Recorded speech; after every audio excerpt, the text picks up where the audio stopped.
हरि गोपीजन वल्लभा गिरिवरधारी जय राधा माधव कुंज बिहारी गोपीजन वल्लभा गिरिवरधारी यशोदानंदन ब्रजजन रंजन यशोदानंदन ब्रजजन रंजन यमुना तीरवनचारी यमुना तीरवनचारी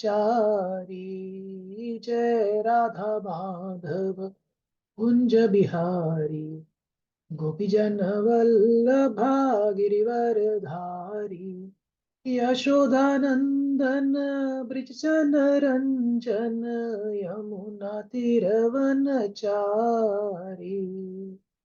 यशोदानंदन ब्रजजन रंजन यमुना तीरवनचारी हरे Krishna Krishna Krishna Hare Hare Hare Rama Ram Ram Hare Hare Hare Krishna Krishna Krishna Hare Hare Hare Ram Ram Ram Hare Hare Hare Krishna Krishna Krishna Hare Hare Hare Ram Ram Ram Hare Hare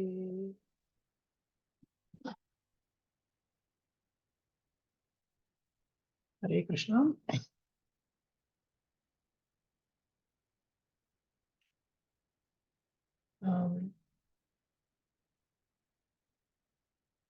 we'll start now first with offering our prayers, asking for permission to the parampara to discuss spiritual subjects.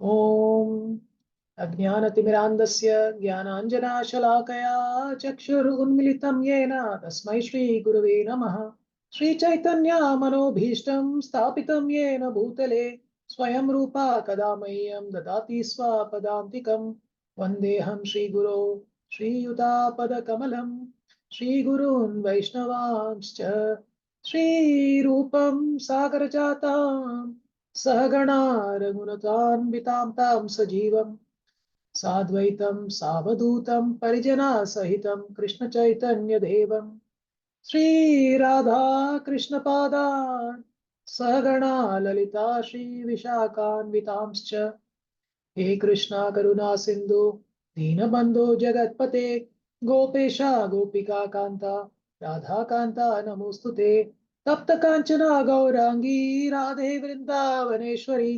वृषभानुसुते देवी प्रणमामि हरिप्रिये वाञ्छाकल्पतरुभ्यश्च कृपा सिन्धुभ्य एव च पतितानां पावनेभ्यो वैष्णवेभ्यो नमो नमः श्री कृष्ण चैतन्य प्रभु नित्यानंद श्री अद्वैता गदाधारा श्रीवासादि गौर भक्त वृंदा हरे Krishna Krishna Krishna Hare Hare Hare Rama Ram Ram Hare Hare please reside after me ओम नमो भगवते वासुदेवाय ओम नमो भगवते वासुदेवाय। ओम नमो भगवते वासुदेवाय ओम नमो भगवते वासुदेवाय। ओम नमो भगवते वासुदेवाय ओम नमो भगवते वासुदेवाय। नारायणं नमस्कृत्यं नरं चैव नरोत्तमं देवीं सरस्वतीं व्यासं ततो जयमुदीरयेत् नष्टप्रायेषु भद्रेषु नित्यं भागवत सेवया भगवती उत्तमश्लोके भक्तिर्भवती नैष्टिकी कृष्णाय वासुदेवाय देवकी नंदनाय च नंदगोपकुमाराय गोविंदाय नमो नमः। नमः पंकजनाभाय नमः पंकजमालिने नमः पंकजनेत्राय नमस्ते पंकजांग्रहे नमो महावदन्याय प्रेम कृष्ण प्रेम प्रदायते कृष्णाय कृष्ण चैतन्य नाम्ने गौरत्विषे नमः। नमो ब्राह्मणा देवाय गोब्राह्मणाहिताय च जगद्हिताय कृष्णाय गोविंदाय नमो नमः। नमः ओम विष्णुपादाय कृष्ण प्रेष्ठाय भूतले श्रीमते भक्ति वेदांत स्वामिन इति नामिने नमस्ते सारस्वते देवे गौरवाणी प्रचारिणे निर्विशेषा शून्यवादी पाश्चात्य देशतारिणे जय श्री कृष्ण चैतन्य प्रभु नित्यानंद श्री अद्वैता गदाधारा श्रीवासादि गौर भक्त वृंदा हरे कृष्णा कृष्णा कृष्णा हरे हरे हरे रामा राम राम हरे हरे हरे कृष्णा कृष्णा कृष्णा हरे हरे हरे राम राम राम हरे हरे हरे कृष्णा कृष्णा कृष्णा हरे हरे हरे राम राम राम हरे हरे। मूकं करोति वाचालं पंगुं लंघयते गिरिं यत्कृपातमहं वन्दे श्रीगुरुं दीनतारणं परमानन्दमाधवं श्रीचैतन्य ईश्वरं पवित्रो पवित्रो वा सर्वावस्थं गतोऽपि वा यस्मरेत् पुण्डरीकाक्षं स भयभयन्तरं शुचिः श्रीविष्णु श्रीविष्णु श्रीविष्णु। हरे Krishna everybody. Very warm welcome to this Sunday Bhagavatam reading class. I'd like to pay my humble obeisance to all the Vaishnavas who are assembled here. Shilpa Mataji, thank you very much. Hare Krishna and Dandavat Pranam for hosting this and doing the service, Mataji. It makes all of our lives for all of us who are actually coming and walking in and organizing this or preaching or here or speaking on some classes so much more easier. And Dandavat Pranam Giriraj Prabhu once again. It's my blessing to have you over here. And thank you, Shamya Mataji. Thank you, Madhusudan Rao Prabhu. Hare Krishna, Dandavat Pranam Saraswati Mataji, Dandavat Pranam Satyadev Prabhu. Pranam Prabhuji. Dandavat Pranam Sarva Rao Prabhu. Hare Krishna. Hare Krishna. So I feel I'm blessed to have this opportunity to spend the next 90 minutes or so discussing Krishna topics and discussing Bhagavatam. So thank you very much once again for that opportunity. I would like to also thank Lilananda Prabhu for giving me this opportunity and all other senior devotees. So today we'll continue with the reading of chapter 5.13. I'll first share my screen. But before that, I thought maybe we can do a quick, recap of 5.13 also and how it leads into the overall story flow. So I'll open up my Subodhini virtually and I'll share my screen, and that will give everyone a bit of an idea also.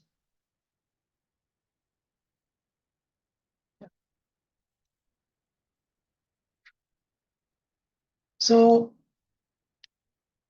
can you see my screen, Prabhuji? And Mataji? Yes, Prabhu. Yes. Yeah, thank you, Prabhuji. So, in 5.13, we are continuing the talks between Maharaj Raghuna and Jadabharata.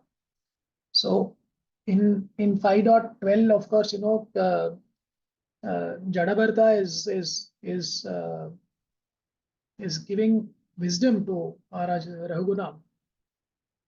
And in 5.12.4, Maharaj Raghuna, he actually mentions that, he's finding it difficult to understand. And in 5.12.16, Jadabharata mentions about the crossing of material existence through the path of bhakti. And in 5.13, now the scene shifts to essentially the path for this particular going in this direction and who is the traveler, and that traveler is us all jivas actually. So this, to me, this particular chapter is very, very relevant for all of us who are, trying to improve our Krishna consciousness and are trying to make progress on this spiritual journey. It is, once again, we have a allegorical story of a merchant. And this is described by Jadabharata to Rahuguna. There are only 26 verses, 13 verses have been completed, but we'll quickly do a recap of what we saw in the first 13 verses. Incidentally, the 14th chapter also is an explanation of the same allegory as given by Sukadev Goswami to Parikshit Maharaj. So if you look at this table as illustrated by Gauranga Darshan Prabhu in the Subodhini, you see that the 13th chapter is the allegorical story, and the 14th chapter is the explanation of the allegorical story. But if you read through the 13th chapter and the purports of Prabhupada, you will see that Prabhupada is already touching upon the topics that are covered in the 14th chapter, in the 13th chapter itself. So we see that the story that is described is about a merchant, and that merchant is no one else but us jivas, who's entering into a forest of which we call the material forest. And the objective of this material forest, entering into this material forest, which is our material world, this jail that we are in, to acquire goods or in order to sell them for a later profit. So the goal is very simple, to self-gratification is the goal. The goal is to acquire, to control with that mentality, the desire. And the same mentality we have also come into this particular material world, and the dehas that we have taken or have been given by God are based on that desire that we had. But he cannot find happiness. And this is what also, I'm not going through the details of what is there in the 14th chapter, but essentially the merchant is referring to the conditioned soul, and the forest is referring to the material world. And what happens? The conditioned soul is conditioned by Maya and keeps suffering under the different types of bodies and remains bewildered, remains baffled, in search for relief, does not know where to go unless we come in association with the of a pure devotee and somebody shows their mercy on us. Then we have that chance to come out of this material world's existence. And then we further went on to read that in this particular forest there are 6 plunderers, that is 6 gundas or thieves. Who are these 6 thieves? They are the uncontrolled senses, including the mind. And these senses basically are misguiding us. Similarly, just like in the forest, the 6 plunderers misguided the merchant. Similarly, over here, the uncontrolled senses oblige us to spend our time on sense gratification. And then we see that, we see jackals come in the forest. They enter the forest and they plunder the inattentive merchant. And this is very similar to family members. So the family members of a miserly man take away all his wealth, though he tries hard to guard it. Eventually, the family members take it away. One day, all of us have to leave this material body and go away. And we forget that. And all through our life, we are spending time to accumulate material wealth and trying to in search of that material happiness, which is very, very elusive or temporary. And that results in us being fooled. So just muting some participants. Thank you. Then there are dense bowers composed of thickets of bushes and grasses. These bowers are compared to the Grahastha ashrama in the 14th chapter. This is a field of fruitive activity. So it is not easy, for us to search for that, the absolute truth in these dense bowers. So unless that desire to enjoy that family life is completely burnt up, it returns again and again like weeds among crops. In these bowers, he is always disturbed by biting mosquitoes. So, and these mosquitoes are compared to low-class men who are like biting mosquitoes, and thieves who are like locusts, vultures, and rats. And sometimes as we are progressing through this particular, material world, in this particular story, the merchant is going through the material forest. He sees an imaginary palace. It's called Gandharvapura, right? And this seems to be giving temporary satisfaction. Temporary satisfaction is given, but what we need to keep in mind is that this particular satisfaction is false. This is a false vision of the mind. Just 1 minute, please. Because his mind is observed in lusty, fruitive activities. This is a false vision of the mind, and this is actually the mind fooling him. And then sometimes we see that, the merchant is bewildered, seeing a glowing ghost which looks like a meteor, right? And basically, these are nothing but the living entities' desires for gold and running after it. So people in a mode of passion are attracted to it. Just 1 minute.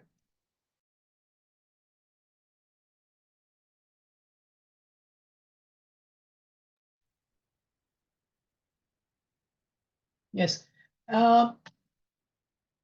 And then basically his intelligence becomes victimized by home, wealth, relatives, so forth. He runs from one place to another in search of success. Why is he doing this? Basically, he wants to maintain his body. And to maintain his body, he continues in the cycle. He keeps getting into this cycle. And sometimes his eyes are covered by a dust of a whirlwind, and therefore he is blinded. Now, what is this dust? Right? The dust is basically the lusty desire. And with that lusty desire, he gets attracted to the various material sense gratificatory objects, including the opposite sex, in this particular material world. And this merchant runs to acquire water, and he runs after a mirage. Now, a mirage typically appears in a desert where it's so hot, right? And that mirage doesn't contain a lot of water. There are a few, drops of water, a few cups of water. But this is the foolishness. You run behind a fleeting glimpse of happiness that seems to be coming to you, wherein actually it is a false illusion, or it can never ever satiate your actual thirst. What are we actually looking for? We are in search for that happiness that can only come when we realize and recognize our who we are, as we are the servitors of God. And till we realize that, and till we function in that state of mind and consciousness, that happiness will be illusory. It will never be fulfilling or gratifying to us. But we continue to run behind those small things of material happiness, thinking that, this was what I am looking for. And sometimes his heart is pained by hearing the sounds of owls and invisible crickets. And who are these owls and invisible crickets? These are the enemies. Now, in this world, we have a lot of enemies who come to plunder us, who come to attack us, right? And that causes again a pain. Now, that pain is coming because we are always in search of that elusive material happiness. We are not able to distinguish, or we are not able to relatively stay detached from both pains and happiness. We swing towards both and we suffer, or we momentarily think that we are happy. Sometimes he takes the shelter of impious trees. These are wealthy men, essentially, that have no fruits or flowers. And then he jumps into a shallow river. So the shallow river is taking shelter under, Prabhupada says, under pseudo gurus. You go and take the blessings of atheists or pseudo gurus. And what happens when you jump into a shallow river? The other day I went and I was going to a swimming pool, I remember, and my daughter, she's young, she's small. So she jumped into the pool. And then she told me, you also jump into the pool. And I said, okay. I also jumped into the pool, not knowing that it is only 3 feet deep. And I went up and hurt my knee, and my knee, it started bleeding. So this is what happens when you jump into a shallow river. You are going to get injuries. And but we keep running because we have lost our intelligence. And then he begs for foods from others. And he continues to suffer in this forest fire. Samsara dava nalarida loka. We continue to suffer in that forest fire, forgetting, that You don't enter a forest fire to start a fire. When you enter a forest fire, there's nothing else will happen, but you will get burnt. In 14th chapter, they allude this to family life. Now, family life, when you're getting into family life, that mentally that to be prepared that this is going to be like a baptism by fire, it's going to be a test for us, is something that we need to be ready for. But however, we are not thinking in that way. We only think that this is going to give us happiness, right? But unfortunately, what happens? We get lamentation and condemnation and we burn ourselves. Then he becomes sad because his wealth is plundered by yakshas, as is in this material world. Everybody is looking to you loot us. Sometimes he imagines a palatial city and he enters it with his family and enjoys for a moment as if fully satisfied, right? And this is but this illusory moments of happiness are dreams, basically. And he climbs mountains, but his feet become pierced by thorns. So again, this is, the kind of efforts that we make to search this particular material happiness. And then you become overwhelmed by hunger, you become angry at your family members, he becomes a merchant becomes, and he's swallowed by a python. Now, what is this python? Does anybody remember from yesterday's class, the python, what it refers to? The python is sleep. So in sleep, we get to sleep and we think that, we are forgetting our worries. But that is when actually we are in this whole darkness of ignorance and we cannot understand actually what is going on in life. Sometimes poisonous snakes bite him. Sometimes he blindly falls into a dark well of hellish life. So the poisonous snakes are his enemies. Yeah. He goes to take honey from a beehive, but the bees attack him. It's just like, when you try to steal someone else's property, typically somebody else will arrest you or you'll get chastised and somebody else will take the benefits. So you try to take something that is not yours and then you fall into trouble and you put in all that effort and you might get it, but then somebody else takes it and enjoys it.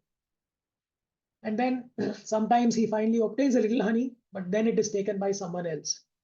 He is busy counteracting the miseries of cold, heat, wind, and rainfall. So these are basically, the threefold miseries that are attacking us constantly. And then he's cheated in business transactions and creates enemies. And sometimes he's devoid of wealth, homebed, etc. Thus, he begs money from others, steals others' properties, and becomes disgraced. So you might have heard this, phrase, beg, borrow, and steal. So you first beg, you don't get it, then you borrow. That is also not working out. Then once you get into a debt trap, then you start stealing and doing things.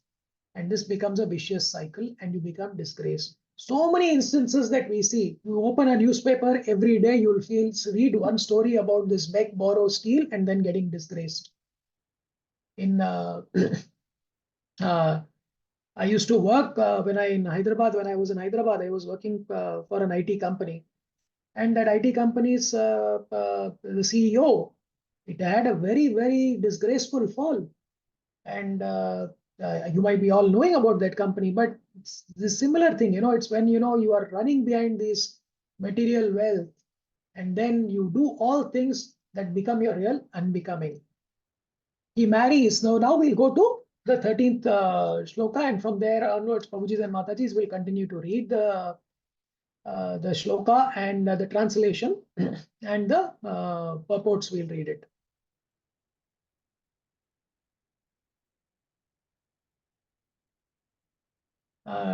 Text 13, translation. Due to monetary transactions, relationships become very strained and end in enmity. Sometimes the husband and wife walk on the path of material progress, and to maintain their relationship, they work very hard. Sometimes due to scarcity of money or due to diseased conditions, they are embarrassed and almost die. Hare Krishna. Does somebody want to read the purport?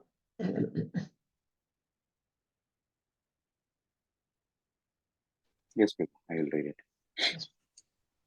In this material world, there are many transactions between people and societies, as well as between nations, but gradually these end in enmity between the two parties.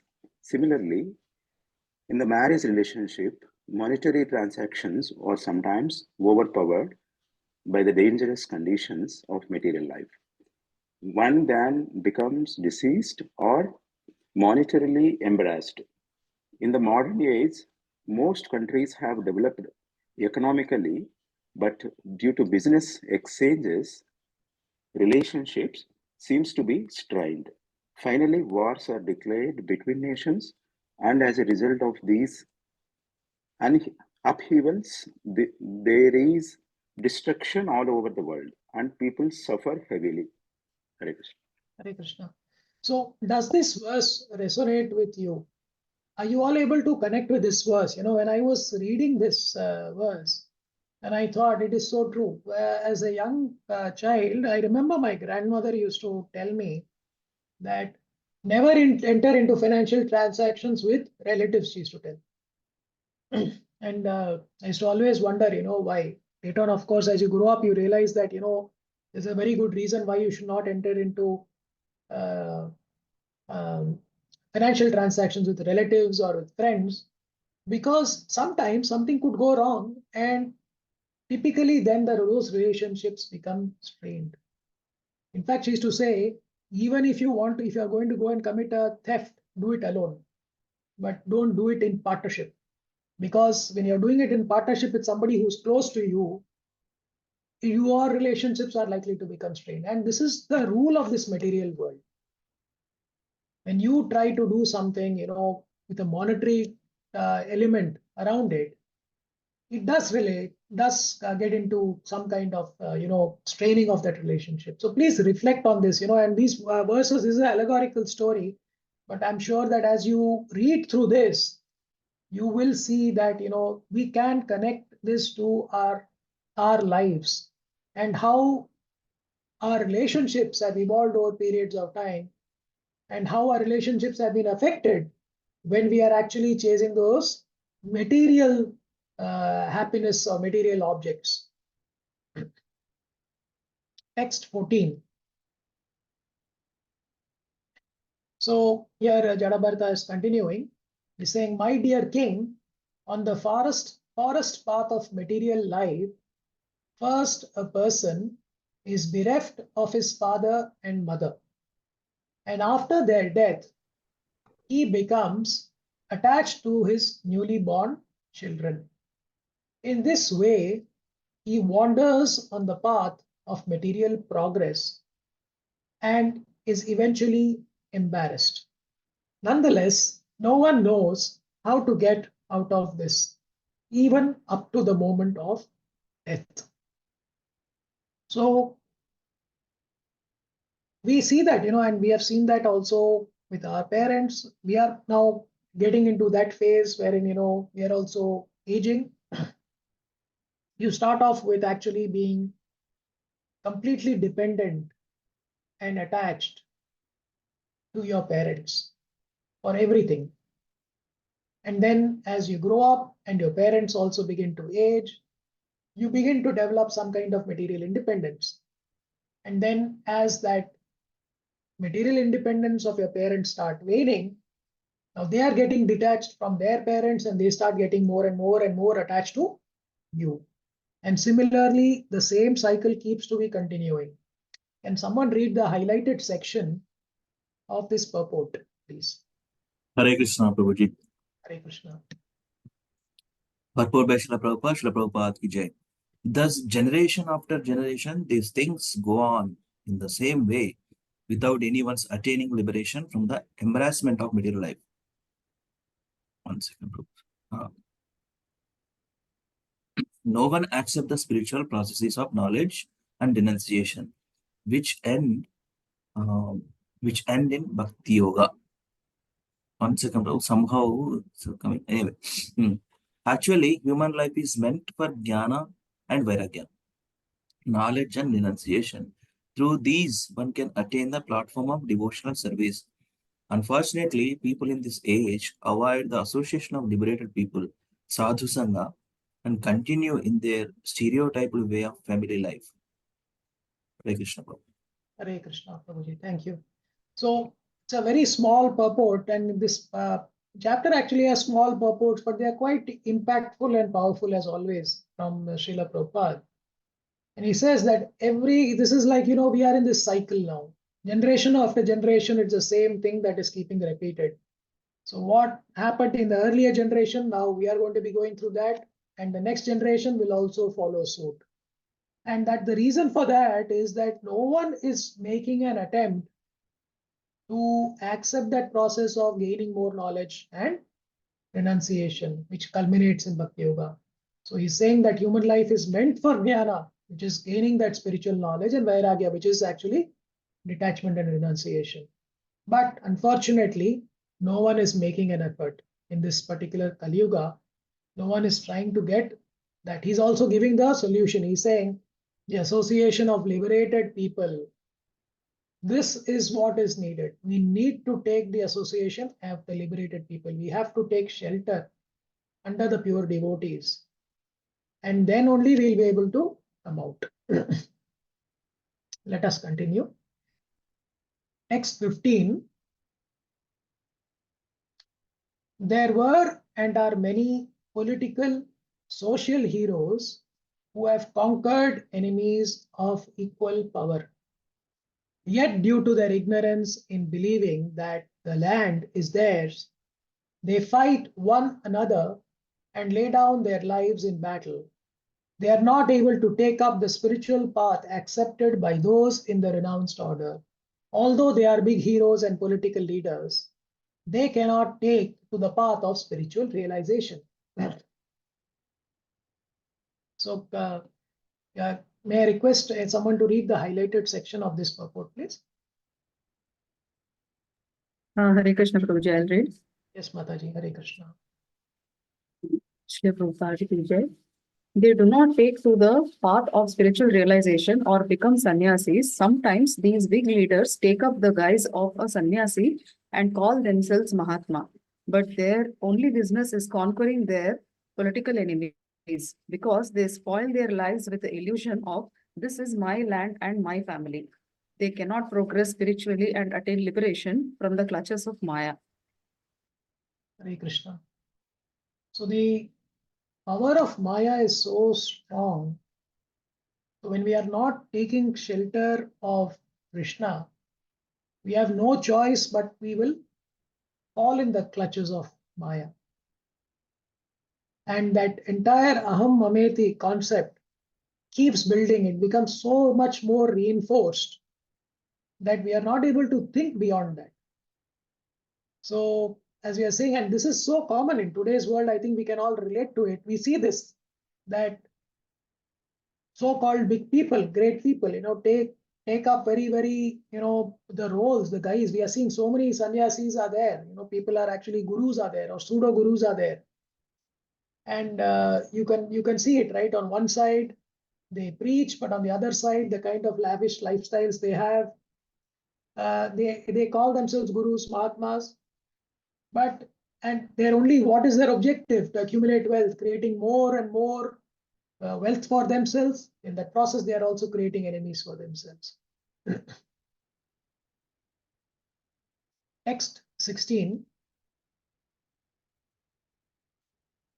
Sometimes the living entity in the forest of material existence takes shelter of creepers and desires to hear the chirping of the birds in those creepers. Being afraid of roaring lions in the forest, he makes friends with cranes, herons, and vultures. Hare Krishna. I request one of the devotees to read the highlighted section of the purport. Please. Hare Krishna, Prabhuji, Dandavad Pranam. Dandavad Pranam, Mataji. In other words, he wants to be happy by being embraced by the creeper-like arms of his wife. Within the creepers, there are many chirping birds This indicates that he wants to satisfy himself by hearing the sweet voice of his wife. In old age, however, he sometimes becomes afraid of imminent death, which is compared to a roaring lion. To save himself from the lion's attack, he takes shelter of some bogus swamis, yogis, incarnations, pretenders, and cheaters. Being misled by the illusory energy in this way, he spoils his life. It is said, Harim vina mritim na taranti. No one can be saved from the imminent danger of death without taking shelter of the Supreme Personality of Godhead. The word Hari indicates the lion as well as the Supreme Lord.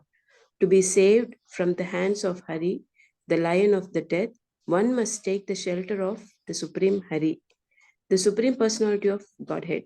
People with a poor fund of knowledge take shelter of non-devotee, cheaters, and pretenders in order to be saved from the clutches of death. Hare Krishna. Hare Krishna. Thank you. So attachment and detachment are two sides of the same coin, Prabhuji and Mataji. So on one side, if we want to be saved from this lion of death, right, and we want to detach ourselves from that, we have to attach ourselves to something more supreme, and that is shelter of the Supreme Personality of Godhead. But we see this in today's world itself, right? Like, in my office, for example, we have people who are, just chasing material dreams. And only when something, untoward happens, I see that, people suddenly they want to turn their mind and their focus on spirituality or such topics. And there is no dearth in today's Kali Yuga of imposters or the bogus swamis, as Prabhupada is calling, right? So when something untoward happens, you are in a rush to seek a solution, right? That spiritual solution or whatever you suddenly want to seek. And you rush to find, a bogus swami essentially, because you don't know where to go. And these are all pretenders and cheaters, and then you get more misled and you get more illusion. So the other day, actually, I was just watching was seeing something coming on the TV, and it was essentially a story of a girl who goes and gets diagnosed with cancer.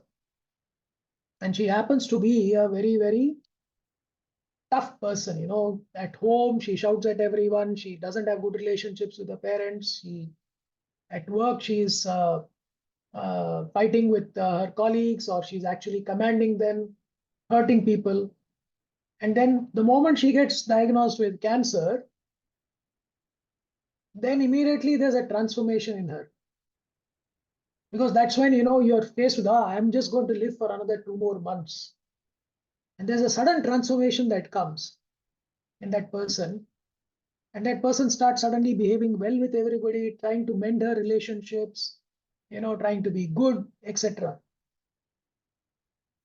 And it just continues till such time that she realizes that the diagnosis that she received was a bogus diagnosis. So actually, the person who diagnosed her was mad.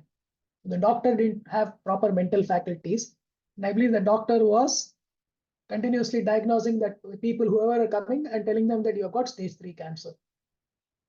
So the moment she realizes that, she goes back into her old self again, right? And this is what it is, right? So it's not about waiting till that last moment for us to actually make that transformation or actually take that shelter.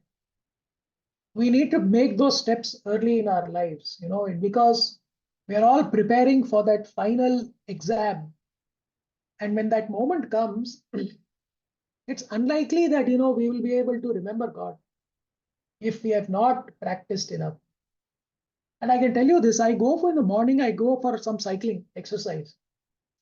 And I'm listening to some lectures and all that, but otherwise, when I'm riding that cycle, and sometimes you always see, suddenly somebody comes in front of you, or suddenly something, you're going to have an accident, something close to that, it's going to happen. What happens then? At that moment, are you able to remember Krishna? I have observing this. I have never been able to remember Krishna at that moment. At that moment, I am cursing that other fellow.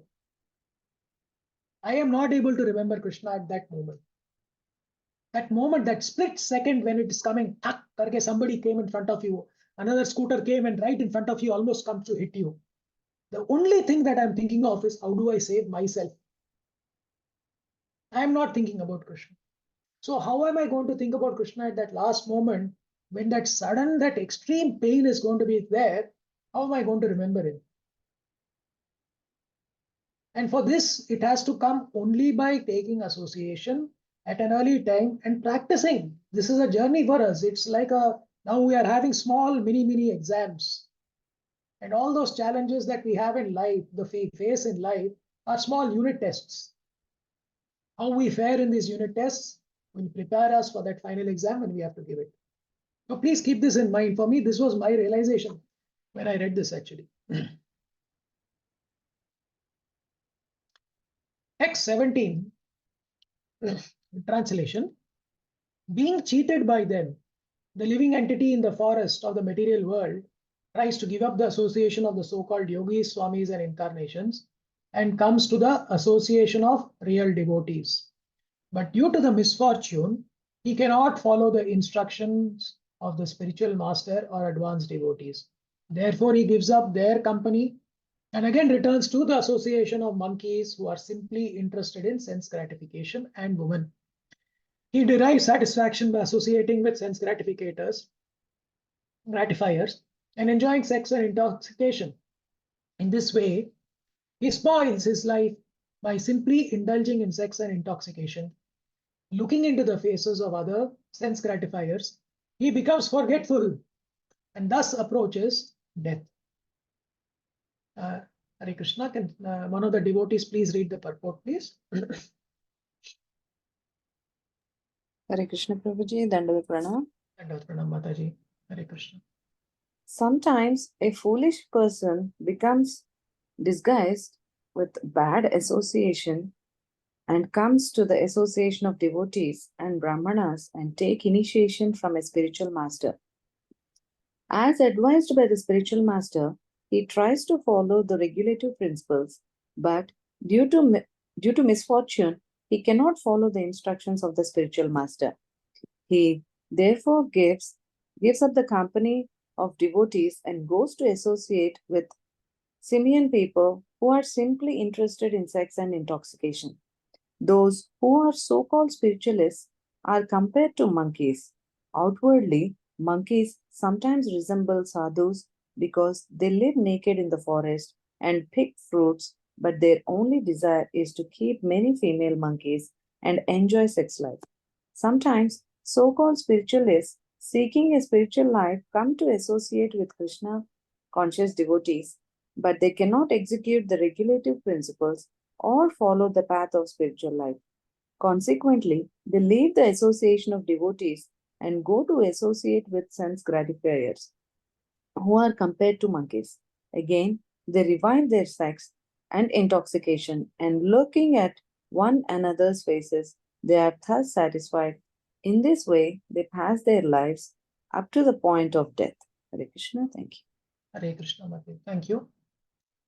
So this is what happens, and we see that when you are not in a kind of mode of realization, not making that effort, but it's actually consequential, then you actually end up with bad experiences. Then you're searching for sudden good experiences. You try to come to good people who actually cheat you, and then you actually end up getting some association, which might be actually a good association. But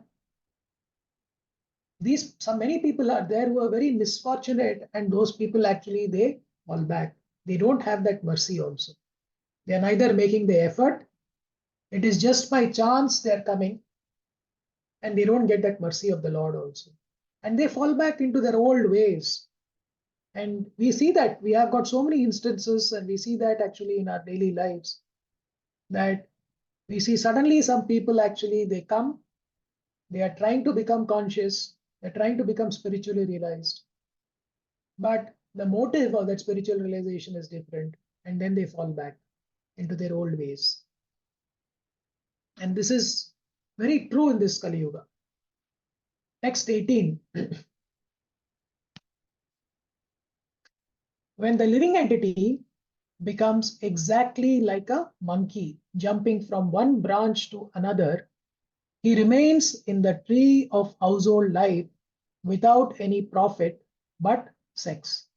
Thus he is kicked by his wife just like the he-ass. Unable to gain release, he remains helplessly in that position. Sometimes he falls victim to an incurable disease, which is like falling into a mountain cave. He becomes afraid of death, which is like the elephant in the back of that cave, and he remains stranded, grasping at the twigs and branches of a creeper. Purport by His Holiness His Divine Grace Srila Bhaktivedanta Swami Srila Prabhupada Ki Jai. The precarious condition of a householder's life is described herein. A householder's life is full of misery, and the only attraction is sex with the wife, and who kicks him during sexual intercourse, just as the she-ass does her mate. Due to continuous sex life, he falls victim to many incurable diseases. At that time, being afraid of death, which is like an elephant, he remains hanging from the twigs and branches of the tree just like a monkey. There was a nice picture basically I was looking through this slides that Gauranga Darshan Prabhu has prepared. Just 1 minute, it's coming up.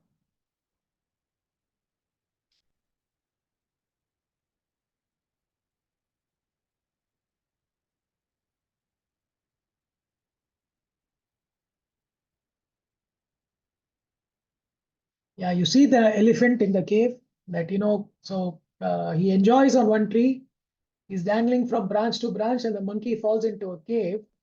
And basically, then he's in the cave where he's behind an elephant and is going to be crushed by the elephant. And that's the kind of feeling. And in that feeling, he's basically clinging on to stuff again. Again, what are you clinging on? You're clinging on to those creepers, etc., which are those material things you're clinging on to at the time of death. And therefore, you get into this mode of transmigration. So essentially, out of that ignorance, at the time of death, you cling on to your things that are materially important to you. And you are only going to be transmigrating from one body to another body.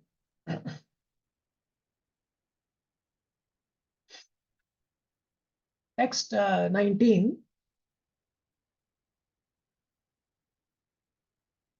O killer of enemies, Maharaja Rahugana, if the conditioned soul somehow or other gets out of his dangerous position, he again returns to his home to enjoy sex life, for that is the way of attachment. Thus, under the spell of the Lord's material energy, he continues to loiter in the forest of material existence. He does not discover his real interest even at the point of death. Very similar to the story that I had just narrated of this girl who was diagnosed with cancer, right? The moment you're out of that dangerous position, you go back to your old ways. And similarly here also, Jadabharata is telling Maharaja Raghuna that if the conditioned soul somehow or the other gets out of his dangerous position, he again returns home to enjoy the material life. Or that is the way of attachment. So the attachment is so strong that the moment those other, hurdles go away, and somewhere these material objects appear in our horizon, immediately those past experiences and those moments of glimpses of happiness will pull us there. And that is the Maya Shakti, that is the potency that is there. Can someone read the highlighted section of the purport, please? Hare Krishna Prabhu. Ready. Hare Krishna. Akinjan Prabhu, go ahead. I've already read. Yes, ma'am. Okay. Yeah. Nate vidu savartha gatim hi Vishnum. Generally, people do not understand the ultimate goal of the life. As stated in the Vedas, Om Tad Vishnu Paramam Padam Sada Pashyanti Surya. Those who are spiritually advanced simply look to the lotus feet of the Vishnu. The conditioned souls, however, not being interested in reviving his relationship with Vishnu, because becomes captivated by material activities and remain in everlasting bondage, being misled by so-called leaders. Sorry. Hare Krishna. Thank you, Akinjan Prabhu. And pranam to you. Do we understand the ultimate goal of life? So maybe we can take a pause. We have sometimes a small chapter. We can have a small discussion also. Do we know the ultimate goal of life? And are we conscious of that ultimate goal of life every moment? Any thoughts? I'm sure everybody knows that ultimate goal of life, but are we conscious about that in our daily lives? At least I am not conscious of that. When I'm talking about spiritual topics or discussing Bhagavatam or reading Bhagavatam or studying and listening to classes or lectures, those are the points when actually I'm reflecting and thinking. But most of the time otherwise, there are times otherwise also we think about it, I feel. I'm thinking, but I'm not reflecting about it as much. I don't know if other people have different experiences. Anyone? That's very true, Prabhu. So, whenever these Bhagavatam classes are happening, or when we go to Satsangs and so that kind of a feeling is there, and certainly people on the call know what is the goal of life, but many population, or say 99%, doesn't know even what is the goal of life. And I think we need to increase these things, these sessions or the reading, and so we need to devote more time so that we continuously remember, or at least we gradually increase our time devoted towards these activities, so that we are remembering. Hare Krishna, Prabhu. Thanks, Prabhu. Yes, you're absolutely right, Prabhu. It's our our material conditioning, Prabhu. It's so strong, and there's so much of dirt accumulated on us that whenever we are listening to Krishna Katha, say Krishna enters through the ear, goes and sits on the lotus of the heart, and then he cleans us of all this dirt. But since there's so much of accumulated dirt, we are bound to get captivated by other attractions, these material attractions that are there, and constantly reminding ourselves is so important. And at least from my perspective, Prabhuji and Mataji, is what I'm trying to do. At least I'm not successful at it, but whenever there are moments like I was talking about this, when I'm cycling or when something like this happens, I'm just immediately reminding myself, why was I not able to? I'm asking myself that question. Why was I not able to remember Krishna at that moment? When I had to remember him the most, at that time I'm not remembering him. And similarly, also after something good happens, like the day before yesterday on Friday, I had a presentation I had to make to a global team, and it was a very important presentation, and it was very important that it had to go well. So I was a bit worked up or stressed, and I prayed to Krishna that everything should go well, and but I left it to him. Finally, it went very smoothly and all that. And but then after that was immediately completed, I was then wondering that for some time actually I was not thinking about Krishna. I was feeling I was gloating in my own pride and glory that I did a good job. And then at least it came back at some point of time that look here, maybe I didn't do it. Just like when Arjuna comes back and then he tells Yudhishthira, he comes back in a very morose way. Arjuna tells that, without Krishna, he has nothing. His skills are nothing. His prowesses are not there. It was like he couldn't even lift up his bow, he was so attached to that bow. He couldn't even do that. He couldn't do that. So I think this is something that we need to keep reminding ourselves. And we have to be so grateful that whatever we are doing, whatever we are successful in or not successful in, also, it's happening by the Lord's mercy. Text 20. My dear King Rahugana, you are also a victim of the external energy, being situated on the path of attraction to material pleasure, so that you may become an equal friend to all living entities. I now advise you to give up your kingly position and the rod by which you punish criminals. Give up the attraction to sense objects and take up the sword of knowledge sharpened by devotional service. Then you will be able to cut the hard knot of illusory energy and cross to the other side of the ocean of nescience. So over here in the Subodhani, it's nicely put it. Actually, Gauranga Darshan Prabhu has given. He said he's put it into 4 points. He says that he tells Rahugana that since you are a victim of the external energy, you should do 4 things. 1. Become an equal friend to all living entities. Kritabhuta Maitraha. Give up your kingly position and the rod of punishment. Sanyasta Dandaha. Give up your attraction for the sense objects. Asajjitatma. And then take up the sword of knowledge sharpened by devotional service. Harisevaya Shitam Jnana Singh. This will help you cross this material existence. So one is becoming an equal friend to all living entities. That is seeing everyone equally and becoming their friend. Giving up our position, our pride, and the seats of power that we are associated with, that help sustaining us in this material world. To give that up is also very difficult. Giving up our attraction for all sense objects.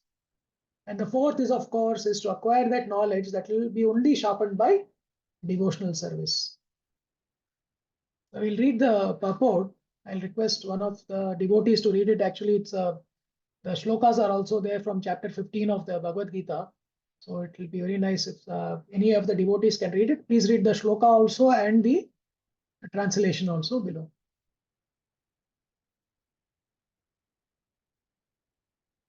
Hare Krishna. Hare Krishna, Prabhuji. Yes. Yes, Prabhu. Yeah. You do sloka, Prabhuji. Giraj Prabhuji. Sunil Prabhu. Yeah. Prabhuji, karo. Aap. Okay, I'll read the shloka, Prabhu, then. I'll read the shloka.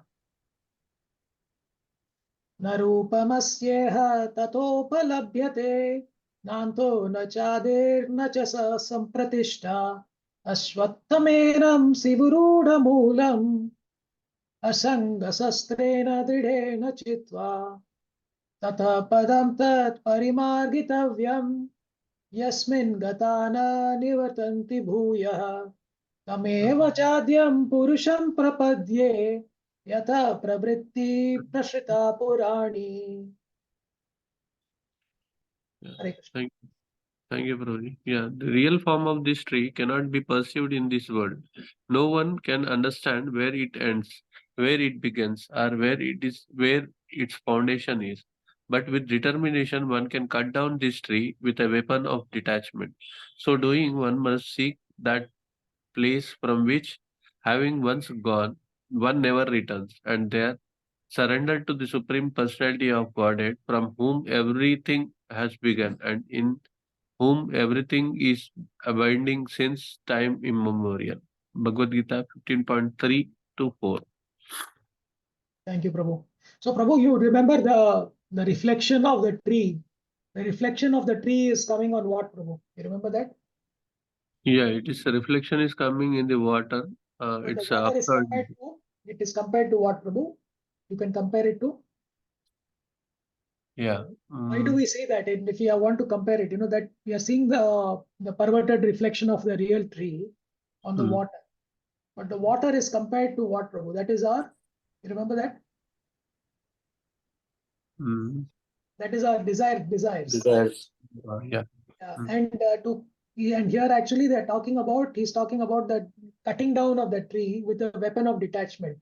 That is the only way we can actually cut down this illusory tree and stop seeing it, so that we are going to be seeing the real tree. And even in the verse, that's what Jadabharata is instructing to King Rahugana, that give up attraction to the sense objects and take up the sword of knowledge sharpened by devotional service. And then only you will be able to cut the hard knot of illusory energy and cross to the other side of the ocean of nescience.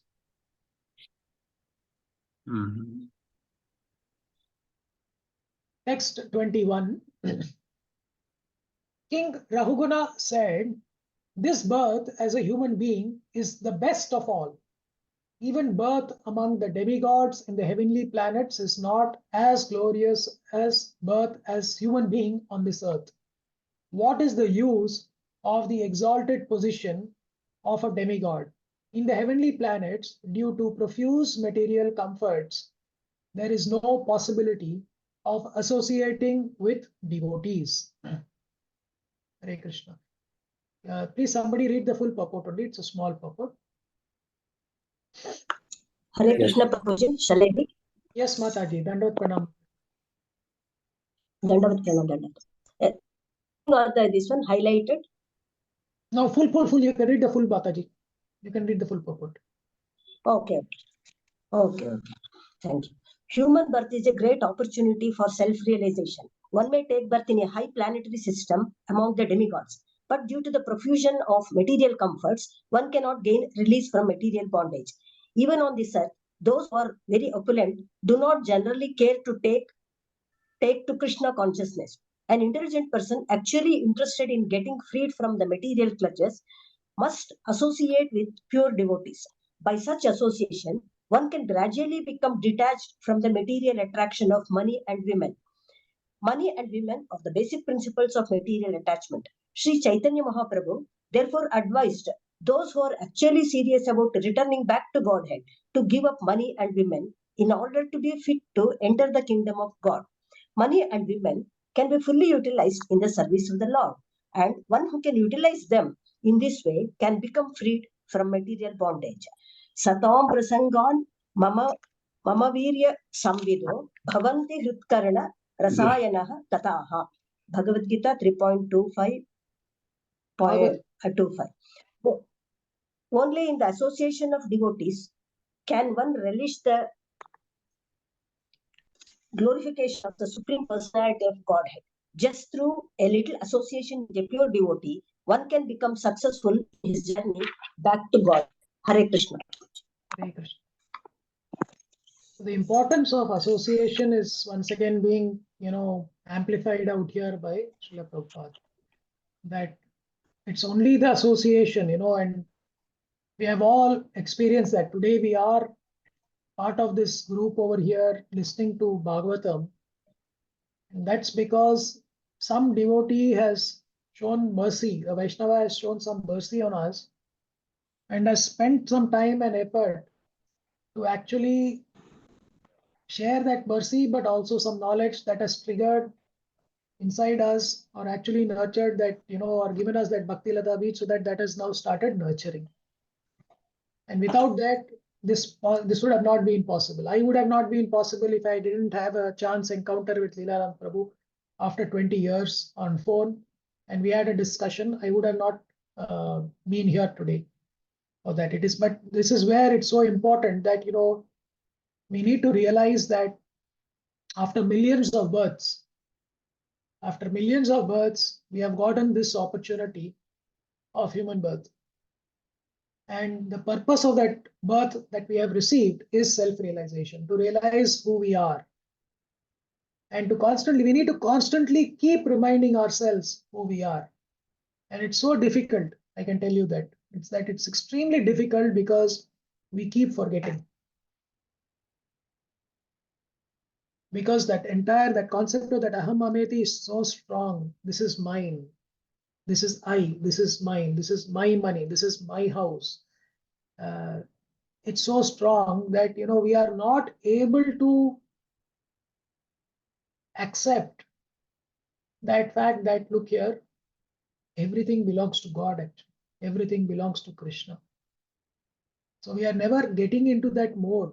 Though we are aware of it, we are speaking about it, but still this is so strongly ingrained in our heads, that entire conception of me, mine, and I. It just prevents us. And the only way to overcome this is to have maximize our association. So when Lilananda Prabhu is asking all of us to actually come and attend the satsangs in person, in the center, there is a reason for that. Because he knows that without that association, that Maya will claw back into those spaces.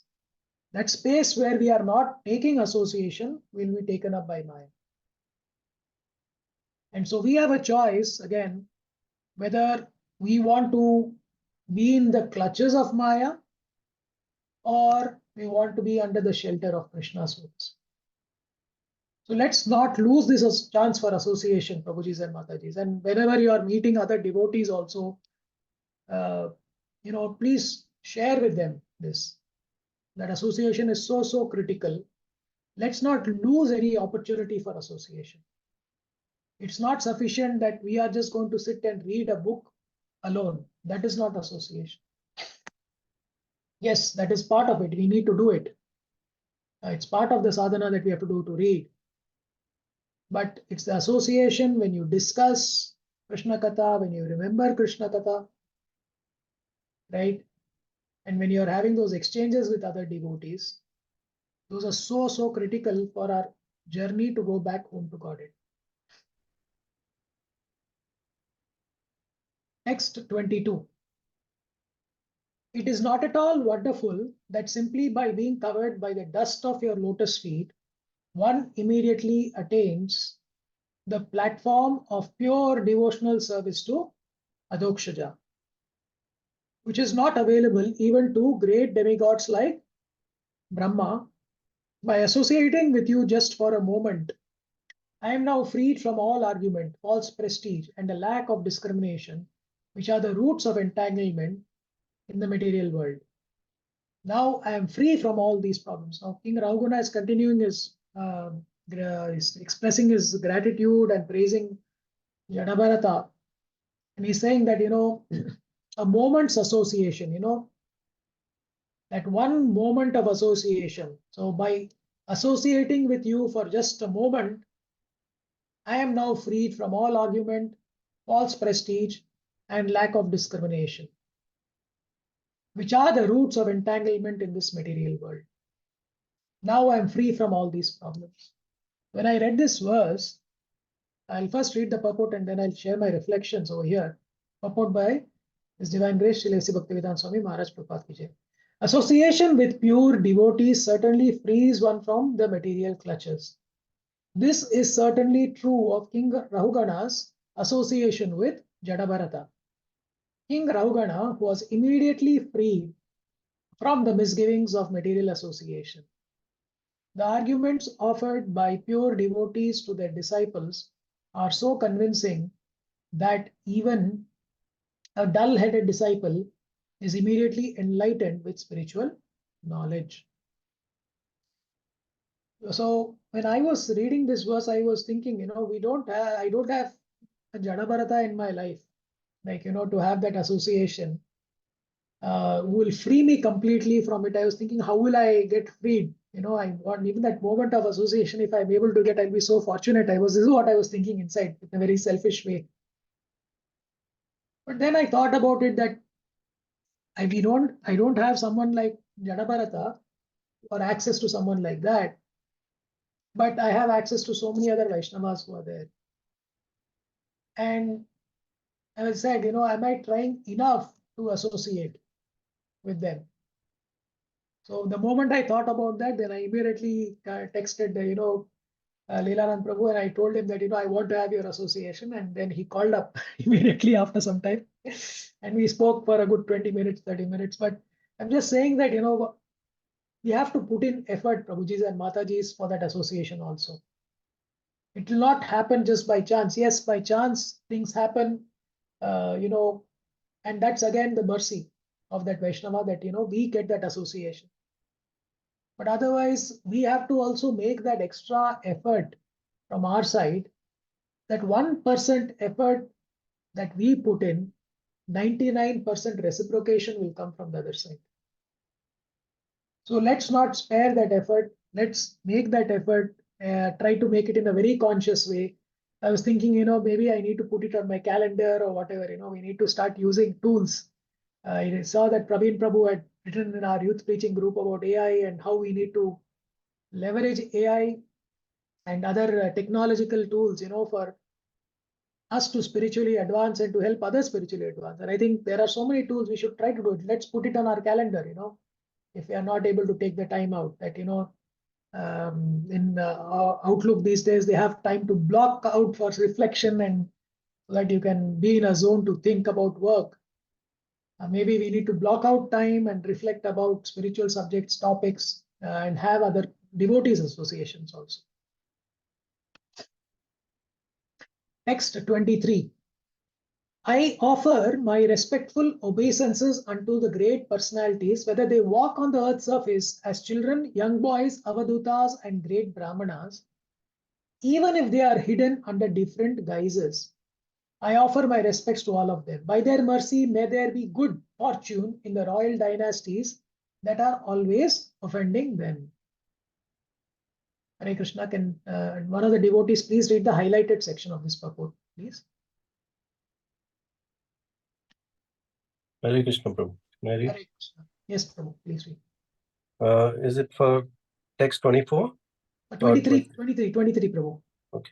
Yeah, If one offends a great personality, the Supreme Personality of Godhead does not excuse one, although the great personalities themselves might not take offense. Maharaj Amrisha was offended by Dhruva, who even approached Lord Vishnu for pardon. Lord Vishnu would not grant him pardon, therefore he had to fall down at the lotus feet of Maharaj Amrisha. Even though Maharaj Amrisha was a Kshatriya Grasta, one should be very careful not to offend the lotus feet of Vaishnavas and Brahmanas. Thank you, sir. Yes, we have to be very careful, Prabhujis and Matajis, let me not speak for others, but, my judging mentality, right? So I do become judgmental sometimes, and I'm not able to control myself then. And then I maybe later on realize that I shouldn't judge someone, maybe even at work. And because I don't know who that person is really. I've forgotten rather that that person is also an eternal jiva. That person is also eternal. That person is also pure in the original state. It's just that a lot of us, or like all of us, even I am in a conditioned state, and that's why I'm in a particular deha or a body, material body, and I'm acting in that particular way. The nature, it is not the soul's nature, it's the body's nature. We forget that. So in the purport also, Prabhupada writes, the four Kumaras, they walked everywhere in the guise of 5-year-old boys, right? So there are many, and there are, somebody can, blaspheme them. And then you acquire that entire sin that comes with it. That's where he says that if one offends a great personality, the Supreme Personality of Godhead does not excuse. It's only the great personality himself that can excuse you.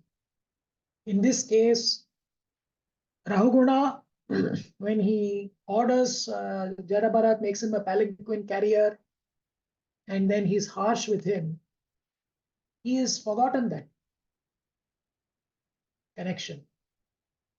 And this is where he's begging for forgiveness. He's also here, he's saying, even if they are hidden under the different guises, I offer respects to all of them. by their mercy, may there be good fortune in the royal dynasties that are always offending them. So typically when we are in a position of power, of superiority, and we see that, there's somebody who is in a lower position or whatever, who is serving us or who's doing something for us, sometimes we tend to take them for granted, even at work, right? And we are offending people. And without thinking that actually, look here, we have to look at it in a very, very objective way, without emotions. When we are being aggressive and when we are actually talking roughly to people or offending people, it's our emotions that are holding sway. It's our false ego that is holding us sway. It is not an objective way in which we deal things. And I think it's a great reminder for all of us. It's very, very practical. Every shloka in this particular chapter has got a practical application for us. So let's not judge. That's the lesson. Let's not judge people. Be very, very careful. Let's not judge. Text 24. We're coming now to the end of the chapter. Srila Sukadeva Goswami continued, "My dear king, O son of Mother Uttara, there were some waves of dissatisfaction in the mind of Jadabharata due to his being insulted by King Rahugana, who made him carry his palanquin. But Jadabharata neglected this, and his heart again became calm and quiet like an ocean, although King Rahugana had insulted him. He was a great Paramhamsa. Being a Vaishnava, he was naturally very kind-hearted, and he therefore told the king about the constitutional position of the soul. He then forgot the insult because King Rahugana pitifully begged pardon at his lotus feet. After this, he began to wander all over the earth just as before." Hare Krishna. Can someone read the purport, please? Highlighted section.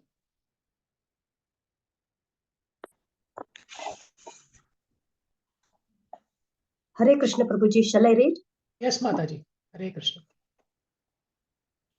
Kapila Deva describes the symptoms of great personalities.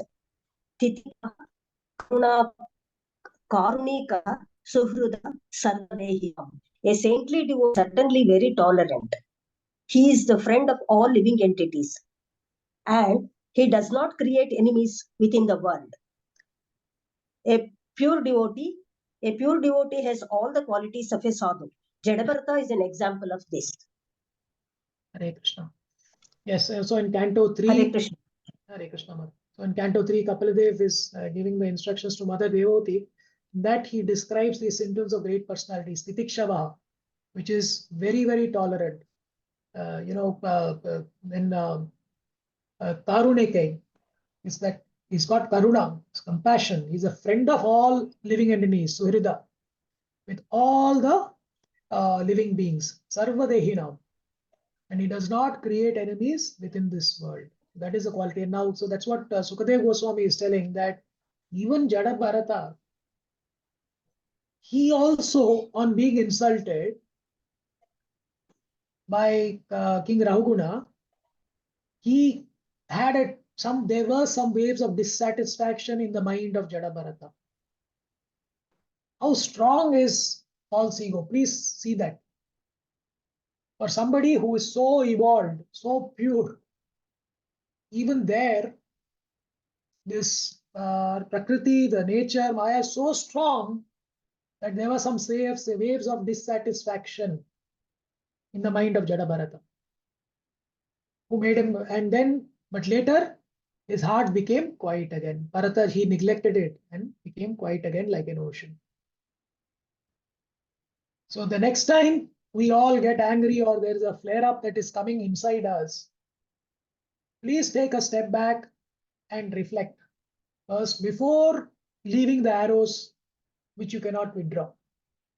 And what are those arrows? The arrows tend to be words that we speak.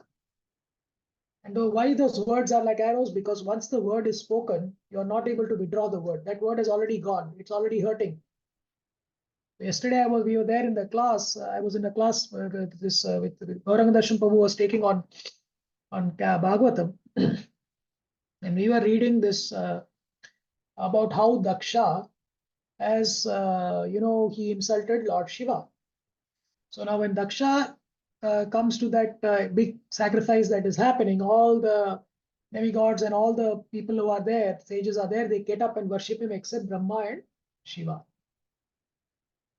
He offers his respects to Brahma, but then when he sees Shiva has closed his eyes and he's sitting with his eyes closed, he gets angry.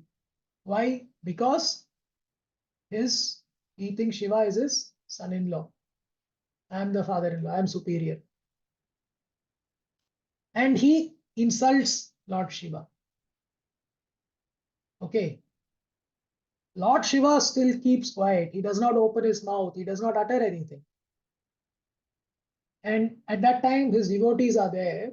So first Nandi gets perturbed. And then Nandi speaks out.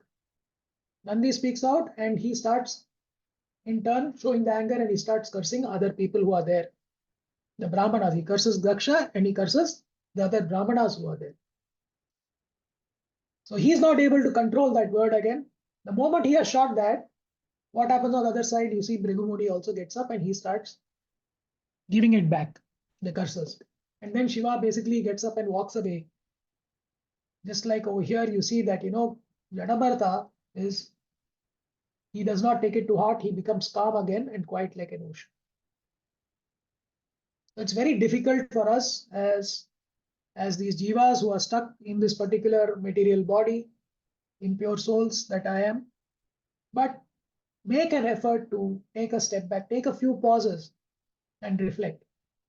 And I read this actually, I was also reminded of one of my first bosses. He told me that in those days I would get an email. The moment the email would come, and if it was a tough email or somebody was talking something wrong, immediately I would reply back. I would go back immediately and reply back, and I would give a very curt, tuck reply to that person.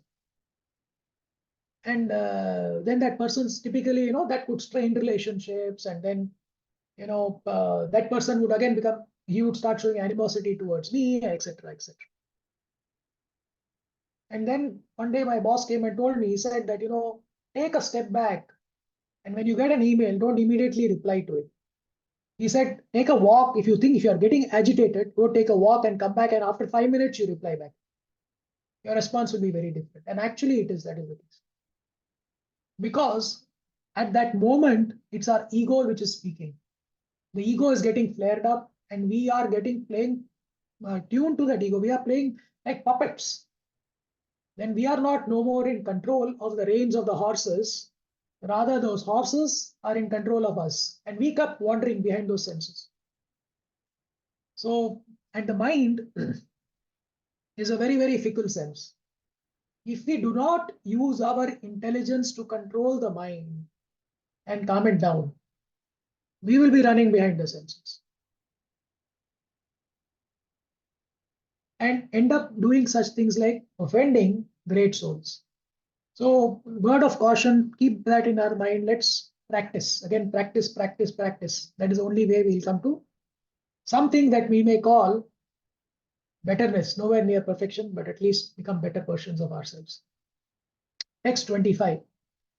After receiving the lessons from the great devotee Jadabharata, King Rahugana of the state of Sauvira became completely aware of the constitutional position of the soul. He thus gave up the bodily conception completely. My dear king, whoever takes shelter of the servant of the Lord is certainly glorified because he can, without difficulty, give up this bodily conception. Purport by His Divine Grace, Srila A.C. Bhaktivedanta Swami Maharaj Prabhupada. Hare Krishna. As stated in Chaitanya Charitamrit, Madhya Leela 22.54, Sadhu Sangha Sarve Shastre Kaya, Lava Matra Sadhu Sange Sarva Siddhihaya. It is a fact that if one takes shelter of a pure devotee, one attains all perfection, even if the association is a very short one. A sadhu is a pure devotee of the Lord. It has been our practical experience that the first instruction of our spiritual master infused us with Krishna consciousness, so that now we are at least on the path of Krishna consciousness and can understand the philosophy. As a result, there are many devotees engaged in this Krishna consciousness movement. The whole world is revolving under the bodily conception. Therefore, there must be devotees all over the world to deliver people from the false bodily conception and fully engage them in Krishna consciousness. We are very fortunate that in our association, in our group, Satsang, we have very, very senior devotees are there, and we should try to take their association as much as possible. That's the only way we can cross this ocean of material misuse. Text 26. King Parikshit then told Sukadeva Goswami, "My dear Lord, O great devotee sage, you are omniscient. You have very nicely described the position of the conditioned soul, who is compared to a merchant in the forest. From these instructions, intelligent men can understand that the senses of a person in the bodily conception are like rogues and thieves in that forest, and one's wife and children are like jackals and other ferocious animals. However, it is not very easy for the unintelligent to understand the purport of this story because it is difficult to extricate the exact meaning from the allegory. I therefore request your holiness to give the direct meaning." Purport: there are many stories and incidents in Srimad Bhagavatam that are described figuratively. Such allegorical descriptions may not be understood by unintelligent men. Therefore, it is a duty of the student to approach a bona fide spiritual master for the direct explanation. Thus end the Bhaktivedanta purports of the 5th canto, 13th chapter of the Srimad Bhagavatam, entitled Further Talks Between King Rahugana and Jadabharata. Hare Krishna. Hare Krishna. We have a few minutes. I'll stop sharing my screen. Maybe, we can, if any of you have any reflections, it's a short chapter, but as I said, it's very, very, very, very powerful. So, and something that we are all able to reflect and connect with. So please do share your reflections. If anyone wants to share your reflections, we have a few minutes.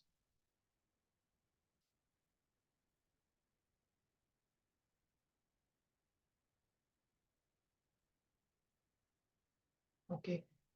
I will allow all of you to reflect. It's Sunday, so there's plenty of time for reflection and to imbibe this more. Please go back and please also read it also. And then the next chapter again will be the explanation of this allegory. So we'll be continuing the same theme, and actually will get continued in chapter 14 also. It might be a little bit of a repetition, but I see this as more as it's so important for us. It's a revision. With that, we'll conclude the class. Thank you very much for attending the class. I wish you all a very spiritually surcharged Sunday. If I have made any offenses or committed any mistakes, please forgive me for that. Thank you very much once again.